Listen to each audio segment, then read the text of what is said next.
श्री कृष्णम वंदे जगत गुरु इदम श्री सद्गुरुवे नमः। वाङ्मय नंबर 10, गायत्री साधना का गुह्य विवेचन, ऑडियो नंबर 50।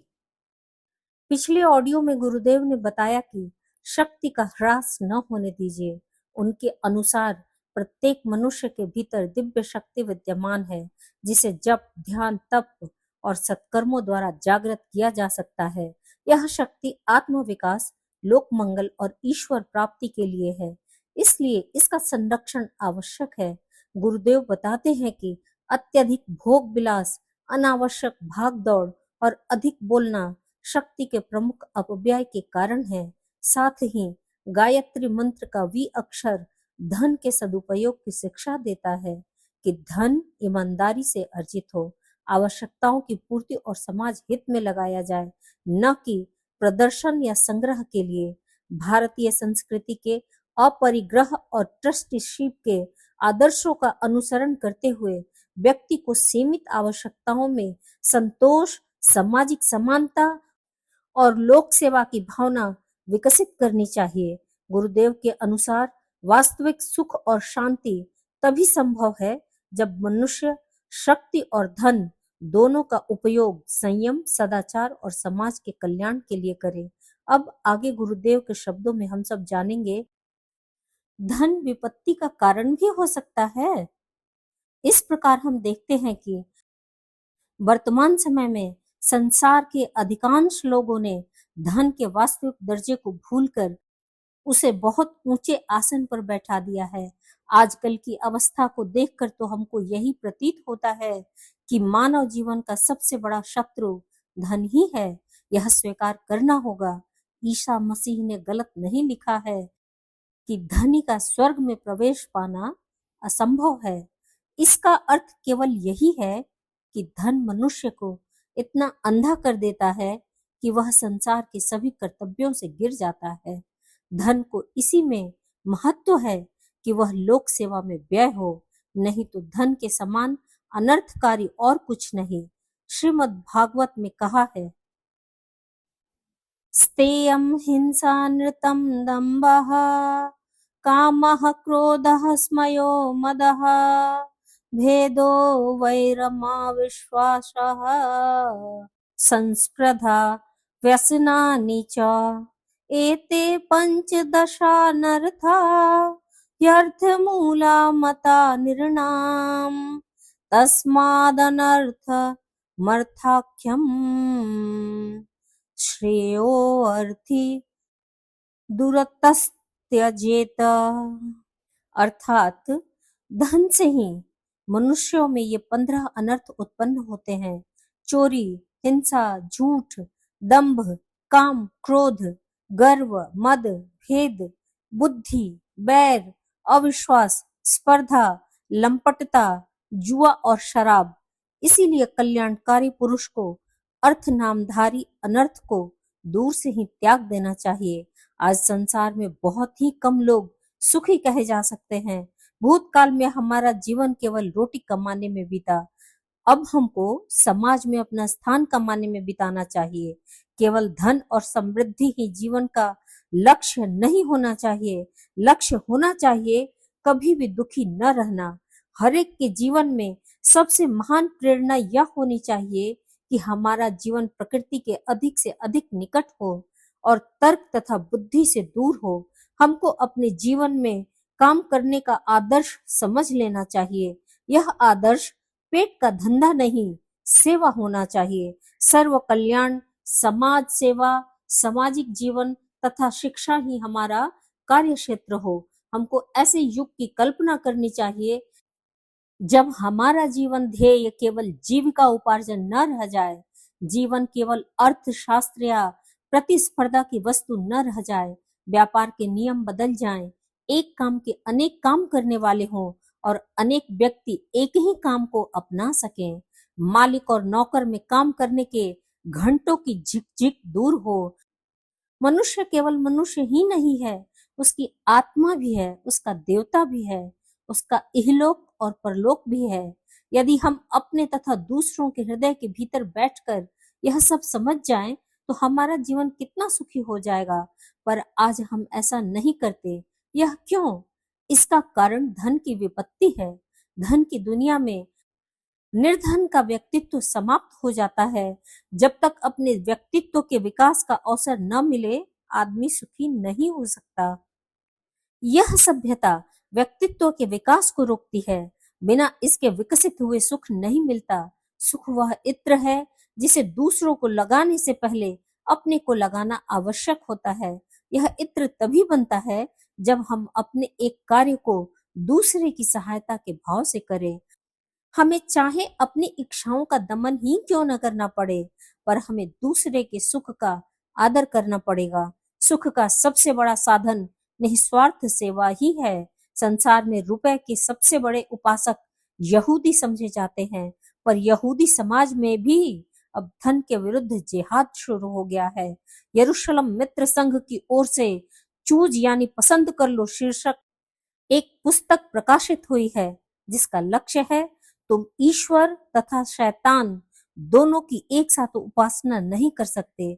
इसके लेखक श्री आर्थर ई जोन्स का कहना है कि न जाने किस कुघड़ी में रुपया पैसा संसार में आया, जिसने आज हमारे ऊपर ऐसा अधिकार कर लिया है कि हम उसके अंग बन गए हैं। यदि मैं यह कहूं कि संसार की समृद्धि में सबसे बड़ी बाधा धन यानी रुपया है, तो पुराने लोग पका उठेंगे। किंतु आज संसार में जो कुछ भी पीड़ा है, वह इसी नीच देवता के कारण है। खाद्य सामग्री का संकट, रोग व्याधि, सबका कारण यही है। चूंकि सुख की सभी वस्तुएं इसी से प्राप्त की जा सकती हैं, इसीलिए संसार में इतना कष्ट है। जितना समय उपभोग की सामग्री के उत्पादन में लगता है, उससे कई गुना अधिक समय उन वस्तुओं के विक्रय के दांव पेच में लगता है। व्यापार की दुनिया में ऐसे करोड़ों नर नारी व्यस्त हैं जो उत्पत्ति के नाम पर कुछ नहीं करते। विपत्ति यह है कि आदमी एक दूसरे को प्यार नहीं करते। यदि अपनाने की स्वार्थी भावना के स्थान पर प्रतिपादन की भावना हो जाए, तो हर एक वस्तु का आर्थिक महत्व समाप्त हो जाए। आज लाखों आदमी हिसाब किताब बही खाते के काम में परेशान हैं, और लाखों आदमी फौज, पलटन या पुलिस में केवल इसीलिए नियुक्त हैं कि बही खाते वालों की तथा उनके कोष की रक्षा करें। जेल तथा पुलिस की आवश्यकता रुपए की दुनिया में होती है।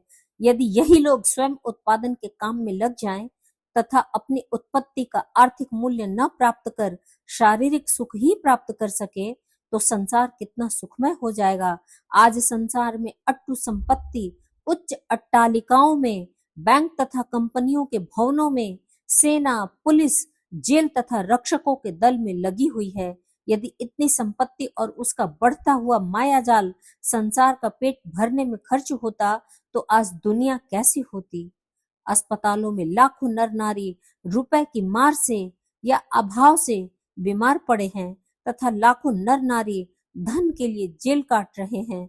प्रायः हर परिवार में इसका झगड़ा है, मालिक तथा नौकर में इसका झगड़ा है। यदि धन की मर्यादा न होती, तो यह संसार कितना मर्यादित हो जाता। यह सत्य है कि संसार से पैसा एकदम उठ जाए, ऐसी संभावना नहीं है, पर पैसे का विकास, उसकी महत्ता तथा उसका राज्य रोका अवश्य जा सकता है। इसके लिए हमको अपना मोह तोड़ना होगा। स्वार्थ के स्थान पर पदार्थ, समृद्धि के झूठे सपने के स्थान पर त्याग तथा भाग्य के स्थान पर भगवान की शरण लेनी होगी। नहीं तो आज की हाय हाय जो हमारे जीवन का सुख नष्ट कर चुकी है, अब हमारी आत्मा को भी नष्ट करने वाली है। हमें सब कुछ खोकर भी अपनी आत्मा को बचाना है। अब आगे गुरुदेव बता रहे हैं, धन के प्रति उचित दृष्टिकोण रखिए। बात यह है कि भ्रमवश हम रुपए पैसे को धन समझ बैठे। स्थावर संपत्ति का नामकरण हमने धन के रूप में कर डाला, और हमारे जीवन का केंद्र बिंदु, आनंद का स्रोत इस जड़, स्थावर, जंगम के रूप में सामने आया। हमारा प्रवाह गलत मार्ग पर चल पड़ा। क्या हमारे अमूल्य श्वास प्रश्वास की कुछ क्रियाओं की तुलना या मूल्यांकन त्रैलोक्य की संपूर्ण संपत्ति से की जा सकती है? कारू का सारा खजाना जीवन रूपी धन की चरण रज से भी अल्प क्यों माना जाए? सच्चा धन हमारा स्वास्थ्य है। विश्व की संपूर्ण उपलब्धि, सामग्री का अस्तित्व जीवन धन की योग्यता शक्ति पर ही अवलंबित है। मानव अप्राप्य के लिए चिंतित तथा प्राप्य के लिए उदासीन है। हमारे पास जो है उसके लिए सुख का श्वास नहीं लेता, संतोष नहीं करता, वरन क्या नहीं है इसके लिए वह चिंतित, दुखी व परेशान है। मानव स्वभाव के अनेकों दुर्बलताओं में प्राप्य के प्रति असंतोषी रहना सहज ही स्वभाव जन्य पद्धति मानी गई है। मानव आदिकाल से ही मस्तिष्क का दिवालिया रहा। देखिए ना, एक दिन एक हष्ट पुष्ट भिक्षुक जिसका स्वास्थ्य शरीर सबल अभिव्यक्ति का प्रतीक था, एक गृहस्थ ज्ञानी के द्वार पर आकर अपनी दरिद्रता का, अपनी अपूर्णता का बड़ी जोरदार शब्दों में वर्णन सुना रहा था, जिससे पता चलता था कि वह व्यक्ति महान निर्धन है और इसके लिए वह विश्व निर्माता ईश्वर को अपराधी करार दे रहा था। अचानक ज्ञानी गृहस्थी ने कहा, भाई हमें अपने छोटे भाई के हेतु आंख की पुतली की दरकार है, 100 रुपए लेकर आप हमें देवें। भिक्षुक ने तपाक से नकारात्मक उत्तर दिया कि वह 10,000 रुपए तक भी अपने इस बहुमूल्य शरीर के अवयवों को देने को तैयार नहीं। कुछ क्षण बाद पुनः ज्ञानी गृहस्थ ने कहा, मेरे पुत्र का मोटर दुर्घटना में बायां पांव टूट चुका है, अतः 10,000 रुपए आप नगद लेकर आज ही अस्पताल चलकर अपना पैर दे देंगे तो बड़ी कृपा होगी। इस प्रश्न पर वह भिक्षुक अत्यंत ही क्रोधित मुद्रा में होकर बोला, 10,000 तो दरकिनार रहे, 1,00,000 क्या 10,00,000 तक मैं अपने बहुमूल्य अवयवों को नहीं दूंगा, और रुष्ट होकर जाने लगा। गंभीरता के साथ ज्ञानी ने रोक कर कहा, भाई तुम तो बड़े धनी हो, जब तुम्हारे 2 अवयवों का मूल्य 50 लाख रुपए के लगभग होता है तो भला संपूर्ण देह का मूल्य तो अरबों तक होगा। तुम तो अपनी दरिद्रता का ढिंढोरा पीटते हो, अरे लाखों को ठोकर मार रहे हो। अतः जीवन धन अमूल्य है, हम अपना दृष्टिकोण ठीक बनावे। मिट्टी के ढेलों को, जड़ वस्तु को धन की उपमा देकर उसकी रक्षा के लिए संतरी तैनात किए, विशाल तिजोरियों के अंदर सुरक्षित किया, चोरी से, डाकुओं से किसी भी मूल्य पर हमने उसे बचाया, परंतु प्रतिदिन नष्ट होने वाला हमारा प्रत्येक दैनिक अशोच्य क्रियाओं द्वारा घुल घुल कर मिटने वाला यह जीवन दीप बिना तेल के बुझ जाएगा। निर्वाण दीपे किम तैल्यदानम, फिर क्या होने वाला है जबकि दीपक बुझ जाए। हमें आलस्य, अकर्मण्यता आदि स्वास्थ्य को हानि पहुंचाने वाली दैनिक क्रियाओं द्वारा इस जीवन धन की रक्षा करनी होगी। व्यसन, व्यभिचार, संयमहीनता के डाकू कहीं लूट न ले। सतर्कता के साथ जागरूक रहना होगा। रुग्ण शैया पर पड़े रोम के अंतिम सम्राट को राजवैद्य द्वारा अंतिम निराशाजनक सूचना पाने पर कि वह केवल कुछ क्षणों के ही मेहमान हैं, आसपास के मंत्रियों से साम्राज्ञी ने कई बार मिन्नतें की कि वे साम्राज्य के कोष का आधा भाग वैद्य के चरणों में भेंट करने को तैयार हैं, अगर उन्हें वे 2 घंटे जीवित और रखे। उत्तर था, त्रैलोक्य की संपूर्ण लक्ष्मी भी सम्राट को निश्चित क्षण से एक श्वास भी अधिक देने में असमर्थ है। क्या हमारी आंखों के ज्ञान की ज्योति बुझ चुकी है? क्या उपरोक्त कथन से स्पष्ट नहीं होता कि जीवन धन अमूल्य है, बहुमूल्य है तथा अखिल ब्रह्मांड की किसी भी वस्तु की तुलना में वह महान है। आगे है धन का सच्चा स्वरूप। धन इसलिए जमा करना चाहिए कि उसका सदुपयोग किया जा सके और उसे सुख एवं संतोष देने वाले कामों में लगाया जा सके, किंतु यदि जमा करने की लालसा बढ़कर तृष्णा का रूप धारण कर ले और आदमी बिना धर्म अधर्म का ख्याल किए पैसा लेने या आवश्यकताओं की उपेक्षा करके उसे जमा करने की कंजूसी का आदी हो जाए, तो वह धन धूल के बराबर है। हो सकता है कि कोई आदमी धनी बन जाए पर उसमें मनुष्यता के आवश्यक गुणों का विकास न हो और उसका चरित्र अत्याचारी, बेईमान या लंपटों जैसा बना रहे। यदि धन की वृद्धि के साथ साथ सद्वृत्तियां भी न बढ़े तो समझना चाहिए कि यह धन जमा करना बेकार हुआ और उसने धन को साधन न समझकर साध्य मान लिया है। धन का गुण उदारता बढ़ाना है, हृदय को विशाल करना है। कंजूसी या बेईमानी के भाव जिसके साथ संबद्ध हो, वह कमाई केवल दुखदाई ही सिद्ध होगी। जिनका हृदय दुर्भावनाओं से कलुषित हो रहा है, वे यदि कंजूसी से धन जोड़ भी ले, तो वह उनके लिए कुछ भी सुख नहीं पहुंचाता, वरन उल्टा कष्टकर ही सिद्ध होता है। ऐसे धनवानों को हम कंगाल ही पुकारेंगे, क्योंकि पैसे से जो शारीरिक और मानसिक सुविधा मिल सकती है, वह उन्हें प्राप्त नहीं होती। उल्टी उसकी चौकीदारी की भारी जोखिम सिर पे लादे रहते हैं। जो आदमी अपने आराम में, स्त्री के स्वास्थ्य में, बच्चों की पढ़ाई में दमड़ी खर्चना नहीं चाहते, उन्हें कौन धनवान कह सकता है।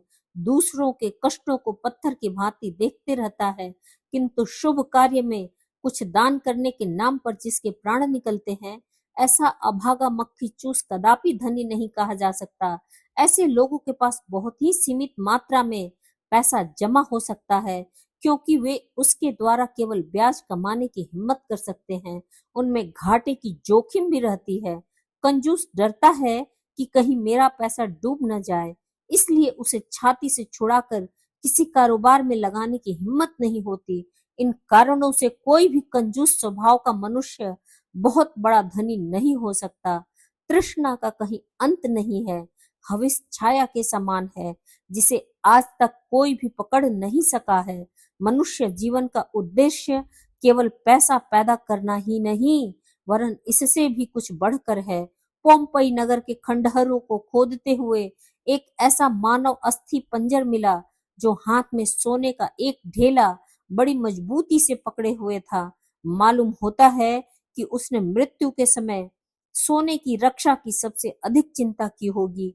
एक जहाज जब डूब रहा था, तो सब लोग नाव में बैठकर भागने लगे, किंतु एक व्यक्ति उस जहाज के खजाने में से धन समेटने में लगा। साथियों ने कहा, चलो भाग चलो, नहीं तो डूब जाओगे। पर वह मनुष्य अपनी धुन में ही लगा रहा और जहाज के साथ डूब गया। एक कंजूस आदमी की तपस्या से प्रसन्न होकर भगवान शंकर ने उसे एक ऐसी थैली दी, जिसमें बार बार निकालने पर भी 1 रुपया बना रहता था। साथ ही शंकर जी ने यह भी कह दिया कि जब तक इस थैली को नष्ट न कर दो, तब तक खर्च करना आरंभ न करना। वह गरीब आदमी एक एक करके रुपए निकालने लगा। साथ ही उसकी तृष्णा बढ़ने लगी। बार बार निकालता ही रहा, यहाँ तक कि निकालते निकालते उसकी मृत्यु हो गई। एक बार लक्ष्मी जी ने एक भिखारी से कहा कि तुझे जितना सोना चाहिए ले ले, पर वह जमीन पर न गिरने पावे, नहीं तो मिट्टी हो जाएगा। भिखारी अपनी झोली में अंधाधुंध सोना भरता गया, यहाँ तक कि झोली फटकर सोना जमीन पर गिर पड़ा और धूल हो गया। मोहम्मद गोरी जब मरने लगा, तो उसने अपना सारा खजाना आंखों के सामने फैलवाया। वह उसकी ओर आंखें फाड़ फाड़ कर देख रहा था और नेत्रों में से आंसुओं की धार बह रही थी। तृष्णा के सताए हुए कंजूस मनुष्य भिखमंगों से जरा भी कम नहीं है, भले ही उनकी तिजोरियां सोने से भरी हुई हों। सच्ची दौलत का मार्ग आत्मा को दिव्य गुणों से संपन्न करना है। सच समझिए, हृदय की सद्वृत्तियों को छोड़कर बाहर कहीं भी सुख शांति नहीं है। भ्रमवश भले ही हम बाह्य परिस्थितियों में सुख ढूंढते फिरें, यह ठीक है कि कुछ कमीने और निकम्मे आदमी भी अनायास धनवान हो जाते हैं, पर असल में वे धनपति नहीं है। यथार्थ में तो दरिद्रों से अधिक दरिद्रता भोग रहे हैं। उनका धन बेकार है, अस्थिर है, और बहुत अंशों में तो वह उनके लिए दुखदाई भी है। दुर्गुणी धनवान कुछ नहीं, केवल एक भिक्षुक है। मरते समय तक जो धनी बना रहे, कहते हैं कि वह बड़ा भाग्यवान था, लेकिन हमारा मत है कि वह अभागा है, क्योंकि अगले जन्म में अपने पापों का फल तो वह स्वयं भोगेगा, किंतु धन को तो न भोग सका और न साथ ले जा सका। जिसके हृदय में सत प्रवृत्तियों का निवास है, वही सबसे बड़ा धनवान है, चाहे बाहर से वह गरीबी का जीवन ही क्यों न व्यतीत करता हो। सद्गुणी का सुखी होना निश्चित है। समृद्धि उसके स्वागत के लिए दरवाजा खोले खड़ी हुई है। यदि आप स्थायी रहने वाली संपदा चाहते हैं तो धर्मात्मा बनिए। लालच में आकर अधिक पैसे जोड़ने के लिए दुष्कर्म करना यह तो कंगाली का मार्ग है। खबरदार रहो कि कहीं लालच के वशीभूत होकर सोना कमाने तो चलो, पर बदले में मिट्टी ही हाथ लगकर न रह जाए। एडिसन ने एक स्थान पर लिखा है कि देवता लोग जब मनुष्य जाति पर कोई बड़ी कृपा करते हैं तो तूफान और दुर्घटनाएं उत्पन्न करते हैं, जिससे कि लोगों का छिपा हुआ पौरुष प्रकट हो और उन्हें अपने विकास का अवसर प्राप्त हो।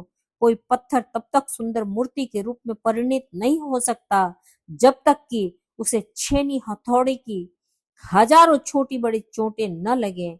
एडमंड वर्क कहते हैं कि कठिनाई व्यायामशाला के उस उस्ताद का नाम है जो अपने शिष्यों को पहलवान बनाने के लिए उनसे खुद लड़ता है और उन्हें पटक पटक कर ऐसा मजबूत बना देता है कि वे दूसरे पहलवान को गिरा सके। जॉन बानथन ईश्वर से प्रार्थना किया करते थे कि हे प्रभु, मुझे अधिक कष्ट दे ताकि मैं अधिक सुख भोग सकूं। जो वृक्ष पत्थरों और कठोर भूभागों से उत्पन्न होते हैं और जीवित रहने के लिए सर्दी, गर्मी, आंधी आदि से निरंतर युद्ध करते हैं, देखा गया है कि वे वृक्ष अधिक सुदृढ़ और दीर्घजीवी होते हैं। जिन्हें कठिन अवसरों का सामना नहीं करना पड़ता, उनसे जीवन भर कुछ महत्वपूर्ण कार्य नहीं हो सकता। एक तत्वज्ञानी कहा करता था कि महापुरुष दुखों के पालने में झूलते हैं और विपत्तियों का तकिया लगाते हैं। आपत्तियों की अग्नि हमारी हड्डियों को फौलाद जैसा मजबूत बनाती है। एक बार एक युवक ने एक अध्यापक से पूछा, क्या मैं एक दिन प्रसिद्ध चित्रकार बन सकता हूँ? अध्यापक ने कहा, नहीं। इस पर उस युवक ने आश्चर्य से पूछा, क्यों? अध्यापक ने उत्तर दिया, इसलिए कि तुम्हारी पैतृक संपत्ति से 1,000 रुपया मासिक की आमदनी घर बैठे हो जाती है। पैसे की चकाचौंध में मनुष्य को अपना कर्तव्य पथ दिखाई नहीं पड़ता और वह रास्ता भूलकर कहीं से कहीं चला जाता है। कीमती औजार लोहे को बार बार गर्म करके बनाए जाते हैं। हथियार तब तेज होते हैं जब उन्हें पत्थर पर खूब घिसा जाता है। खराद पर चढ़े बिना हीरे में चमक नहीं आती। चुंबक पत्थर को यदि रगड़ा न जाए तो उसके अंदर छिपी हुई अग्नि यूं ही सुषुप्त अवस्था में पड़ी रहेगी। परमात्मा ने मनुष्य जाति को बहुत सी अमूल्य वस्तुएं दी हैं।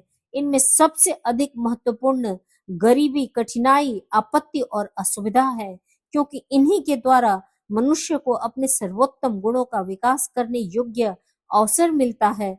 कदाचित परमेश्वर हर एक व्यक्ति के सब काम आसान कर देता तो निश्चय ही आलसी होकर हम लोग कब के मिट गए होते। यदि आपने बेईमानी करके लाखों रुपए की संपत्ति जमा कर ली तो क्या बड़ा काम कर लिया। दिन दुखियों का रक्त चूस कर यदि अपना पेट बढ़ा लिया तो यह क्या बड़ी सफलता हुई। आपके अमीर बनने से यदि दूसरे व्यक्ति गरीब बन रहे हो, आपके व्यापार से दूसरों के जीवन पतित हो रहे हो, अनेकों की सुख शांति नष्ट हो रही हो, तो ऐसी अमीरी पर लानत है। स्मरण रखिए, एक दिन आपसे पूछा जाएगा कि धन को कैसे पाया और कैसे खर्च किया। स्मरण रखिए, आपको एक दिन न्याय तुला पर तोला जाएगा और उस समय अपनी भूल पर पश्चाताप होगा। तब देखोगे कि आप उसके विपरीत निकले जैसा कि होना चाहिए था। आप आश्चर्य करेंगे कि क्या बिना पैसे के भी कोई धनवान हो सकता है। लेकिन सत्य समझिए, इस संसार में ऐसे अनेक मनुष्य हैं जिनकी जेब में एक पैसा नहीं है या जिनकी जेब ही नहीं है, फिर भी वे धनवान हैं और इतने बड़े धनवान कि उनकी समता कोई दूसरा नहीं कर सकता।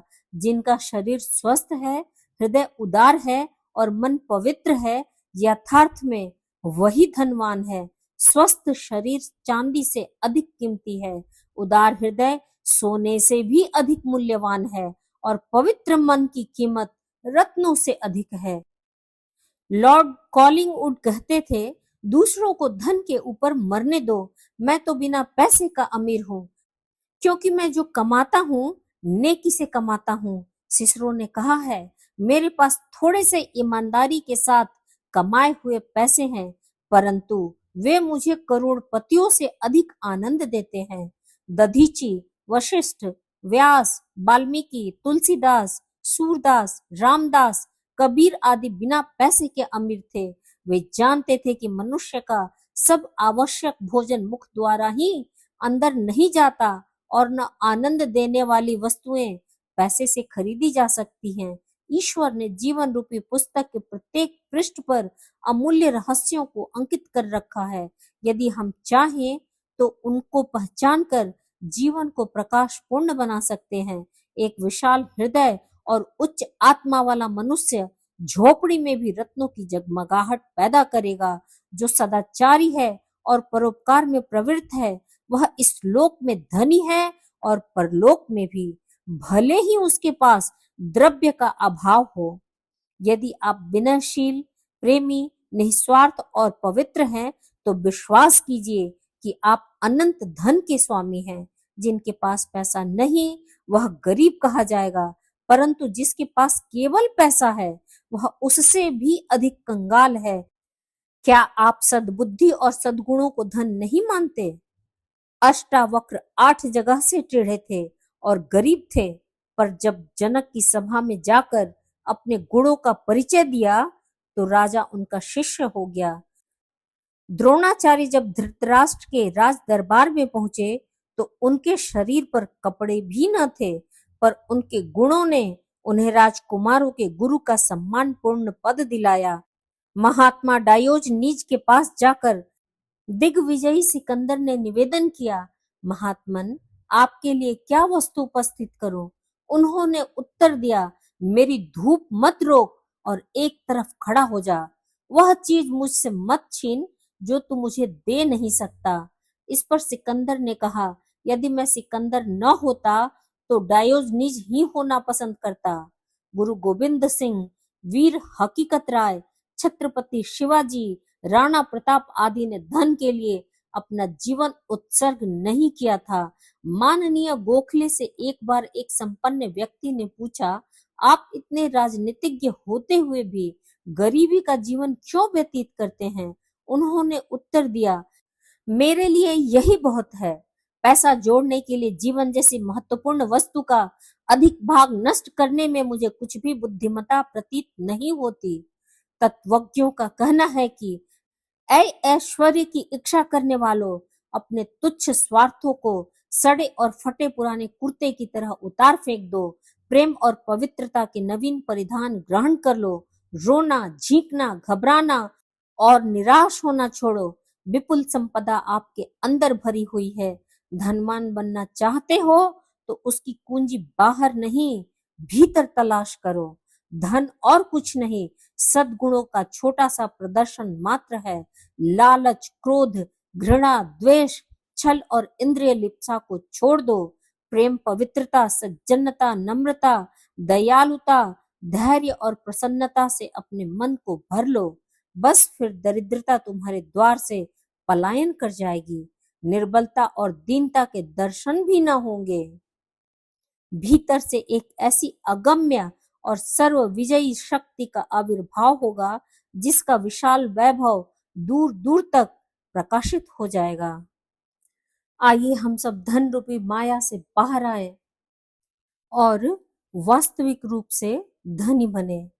इस भावना को अपने हृदय में धारण करते हुए आज का स्वाध्याय यहीं तक। सभी को प्रणाम। 21वीं सदी, उज्जवल भविष्य। भारत माता की जय। सभी को प्रणाम। वाग्देव अर्थात शब्द, विचार, भावनाओं का दिव्य देव संग्रह परम पूज्य गुरुदेव युग दृष्टा की इस धरोहर को ऑडियो रूप में सुनने के लिए चैनल को सब्सक्राइब करें, वीडियो को लाइक करें, नोटिफिकेशन ऑन करें, गुरुवाणी जन जन तक पहुँचाएं। जय महाकाल। हृदय से आभार।